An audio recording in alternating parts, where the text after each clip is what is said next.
navigation and ranging system. What is the full form of sonar? Sound navigation and ranging. Here, it is a method of detecting, locating and determining the speed of objects through the use of reflected sound waves. What is sonar?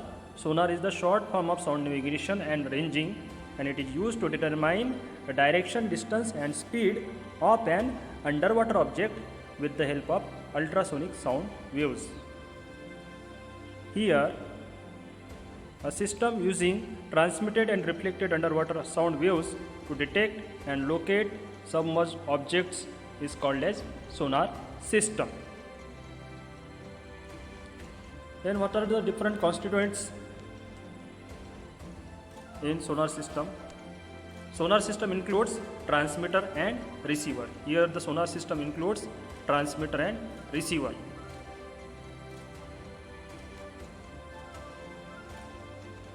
First of all, let us see the history of sonar.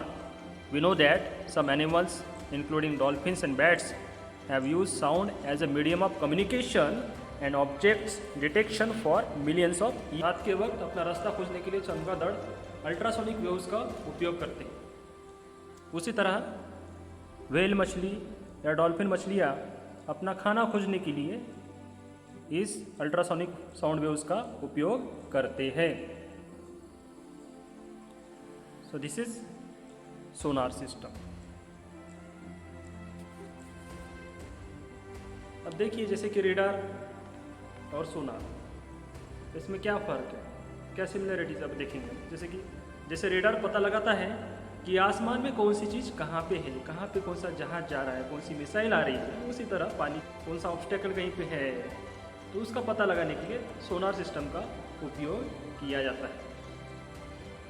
Sonar system में उपयोग ये पता लगाता है कि कौन सा object कितनी दूर है। ठीक है, इसी सोनार टेक्निक का उपयोग करके, इसी साउंड वेव्स का उपयोग करके, अल्ट्रासोनिक साउंड वेव्स का उपयोग करके चमगादड़ भी अंधेरे में आसानी से उड़ता है। साउंड वेव्स का और एक बेनिफिट ये है कि साउंड वेव्स जो है काफ़ी दूर तक जा सकती है। समुद्र की गहराई नापना, कोई अगर जहाज डूब गया हो तो उसका मलबा खोजना, ये सारी चीज़ें सोनार सिस्टम के द्वारा हम कर सकते हैं। Now, here, use of sound by humans in the water is initially recorded by Leonardo da Vinci in 1940. A tube inserted into the water was said to be used to detect vessels by placing an ear to the tube. Sonar was first patented by Lewis Richardson and German physicist Alexander Bahm in 1913. Then what is the process in the sonar system? Here, sonar is a device that is used to detect the underwater objects using sound waves. In this system, a sound pulse is generated and sent underwater through a transmitter.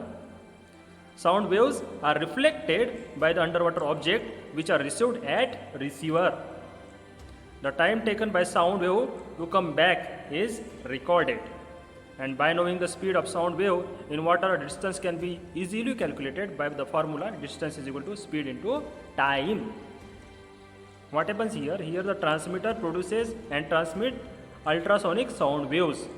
These waves travel through water, strike underwater objects and get reflected by them.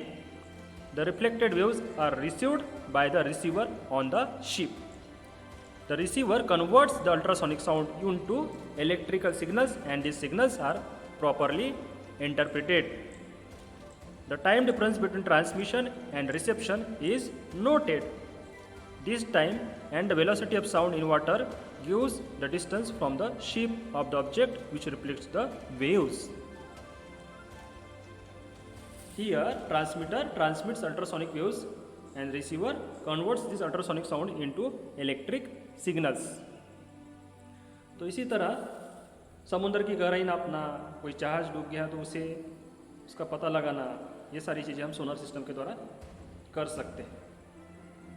Transmitter और receiver, ये सोनार system के दो main parts होते हैं।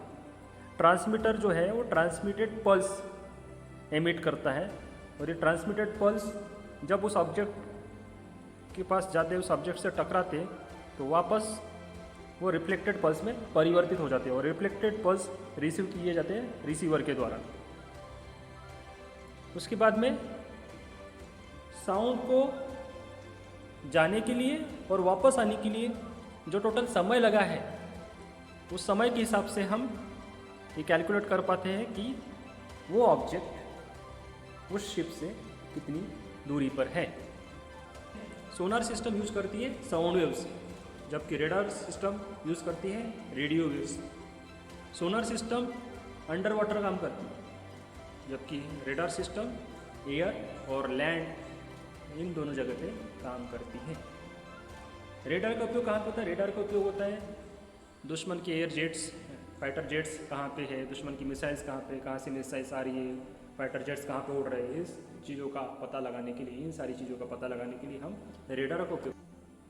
कोई दुश्मन की पनडुब्बी अगर अंडर वाटर ट्रैवल कर रही है तो वो पनडुब्बी कहाँ पे है, किस जगह पे है, उसका हम पता लगा सकते हैं। अंडर वाटर कुछ मिसाइल्स का पता लगाने के लिए भी हम इस सोनार सिस्टम का उपयोग कर सकते हैं। इस सोनार सिस्टम के दो टाइप्स होते हैं, पहला टाइप होता है एक्टिव और दूसरा होता है passive. Okay, there are two types of sonar system, one is active sonar and another one is passive sonar. One is active sonar and another one is passive sonar. Sonar system के कितने types होते हैं? दो types होते हैं, पहला होता है एक्टिव सोनार और दूसरा होता है पैसिव सोनार। पहले पता करेंगे कि एक्टिव सोनार क्या है। First of all we will see what is active sonar. सबसे पहले देखेंगे एक्टिव सोनार होता क्या है। Active sonar uses sound transmitter and receiver and there are three modes of operation. One is monostatic mode, second one is bistatic and third one is multistatic mode. Active sonar sound transmitter और receiver का उपयोग करता है और इसके तीन modes होते हैं, पहला होता है मोनोस्टैटिक, दूसरा बायोस्टैटिक और तीसरा होता है मल्टीस्टैटिक मोड। सबसे पहले देखेंगे मोनोस्टैटिक मोड क्या होता है। When the transmitter and receiver are at the same place. Monostatic mode वो होता है जिस समय ट्रांसमीटर और रिसीवर दोनों एक ही जगह पे हो, उसे कहेंगे मोनोस्टैटिक मोड। उसके बाद हम देखेंगे बायोस्टैटिक मोड। बायोस्टैटिक मोड में क्या होता है? When the transmitter and receiver are separated by some distance. Okay, जब ट्रांसमीटर और रिसीवर के बीच में कुछ डिस्टेंस है तो उस मोड को हम बोलेंगे bistatic mode. And what is multistatic mode? When more transmitters are used again spatially separated. Multistatic mode में एक से ज़्यादा ट्रांसमीटर्स का यूज किया जाता है। अब यहाँ पे हम ब्लॉक डायग्राम में एक्टिव सोनार के बारे में देख सकते हैं। यहाँ पे आप देख सकते हैं कि सिंक्रोनाइज़र है, display, transmitter, power supply, receiver, ये सारी चीज़ें एक्टिव सोनार के अंतर्गत आती हैं।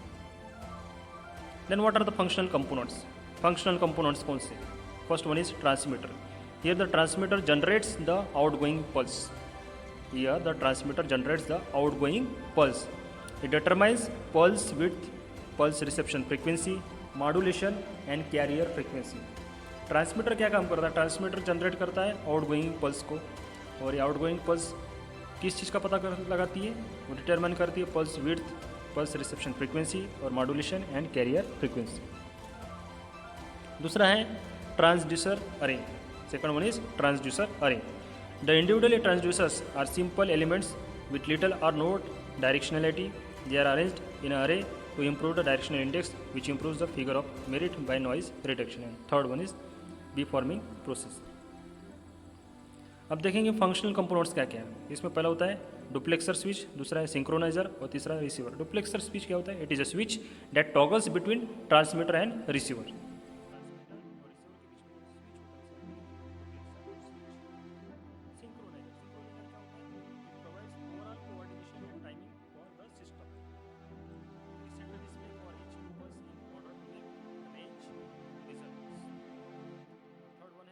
रिसीवर क्या करता है? It collects the received energy, जो भी रिसीव्ड एनर्जी उसको कलेक्ट करने का काम रिसीवर करता है।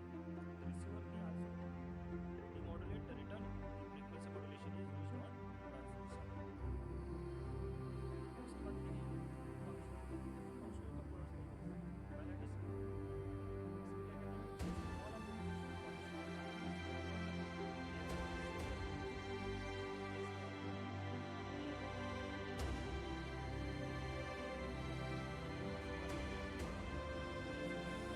Passive sonar listens without transmitting. Passive sonar has a wide variety of techniques for identifying the source of detected sound. Passive sonar system have large sonic database, but sonar operator classify signals by use of computer and use this database to identify classes of ships and action. So this is all about passive sonar. Now what is the performance factor? First one is sound propagation. Sound operation is affected by variation in sound speed, particularly in the vertical plane. Sound travels more slowly in fresh water than in sea water. The speed is determined by the water's bulk modules and mass density, and the bulk modules is affected by temperature and dissolved impurities and pressure. अब देखेंगे इसकी application कहाँ कहाँ पे. It is use to find actual depth of sea. समुद्र की original गहराई नापने के लिए इस सोनार सिस्टम का उपयोग किया जाता है. सेकंड है sonar systems are use to find lost ships and submarines. अगर एक्सीडेंटली कोई शिप समुद्र में खो गई हो या कोई सबमरीन नहीं मिल रही है तो उसे ढूंढने का काम ये सोनार सिस्टम करता है. These are use in ocean surveillance system. Ocean surveillance system के लिए भी सोनार सिस्टम का उपयोग होता है. मतलब समुद्र के ऊपर देखरेख करने के लिए हम इसका उपयोग कर सकते हैं. ठीक है. नेवी के द्वारा दुश्मन की जितनी भी सबमरीन्स हैं, दुश्मन की जितनी भी पनडुब्बी हैं, उनको खोजने के लिए इस सोनार सिस्टम का उपयोग किया जाता है. हमारी जो जल सेना है वो दुश्मन की जितनी भी पनडुब्बी है उनका पता लगाने के लिए सोनार सिस्टम का उपयोग करती है जाता है. सोनार सिस्टम हमारी अंडर वाटर सिक्योरिटी को मेंटेन करने के लिए इसका हम प्रयोग करते हैं. इसके कुछ लिमिटेशंस भी हैं. क्या लिमिटेशंस है? पहली लिमिटेशन है it has a adverse effect. Adverse effect है उसका on marine animals like dolphins and whales that also use sound waves for their navigation. तो क्या होता है कि समुद्र के अंदर भी कुछ जीव होते हैं, कुछ मछलियाँ होती हैं जो कि इस सोनार सिस्टम का उपयोग, इस साउंड वेव्स का उपयोग अपने दैनंदिन जीवन में करते हैं. जैसे कि व्हेल मछली है या डॉल्फिन मछलियाँ है, ये भी अपने दैनंदिन जीवन में उनका खाना ढूंढने के लिए इस साउंड वेव्स का उपयोग करते हैं. अगर उसी समय हम सोनार सिस्टम वहाँ पे अप्लाई कर देंगे तो सोनार सिस्टम की साउंड वेव्स और उनकी खुद की साउंड वेव्स इसमें वो कंफ्यूज हो जाते हैं और उनका दैनंदिन जो चक्र है वो डिस्टर्ब होता है. उसका एडवर्स इफेक्ट उन पर पड़ता है. ठीक से वो अपना खाना ढूंढ नहीं पाते. क्यों? क्योंकि सोनार सिस्टम का जो कंटिन्यूस साउंड वेव्स इसमें ट्रांसमिट होते रहती है उसकी वजह से वो डिस्टर्ब हो जाते हैं और वो अपना खाना नहीं ढूंढ पाते. उनका खुद का जो सोनार सिस्टम, उनका खुद का जो साउंड वेव्स का सिस्टम है वो काम नहीं कर पाता ठीक से. It leads whales to painful and often fatal decompression sickness. Sonar system की वजह से व्हेल मछलियाँ जो है उनमें बहुत ज़्यादा तनावपूर्ण और डिकम्प्रेशन सिकनेस उसमें पैदा हो जाती है. It leads whales to painful and often fatal decomposition sickness. और बहुत ज़्यादा प्रमाण में अगर ये बढ़ गया तो व्हेल मछली मर भी सकती है. It leads to death also. Then the sonar system generate lot of noise. Sonar system जो है बहुत ज़्यादा ध्वनि प्रदूषण भी करता है, नॉइज़ पोल्यूशन करता है. Then high intensity sonar sounds can create a small temporary shift in the hearing threshold of some fish.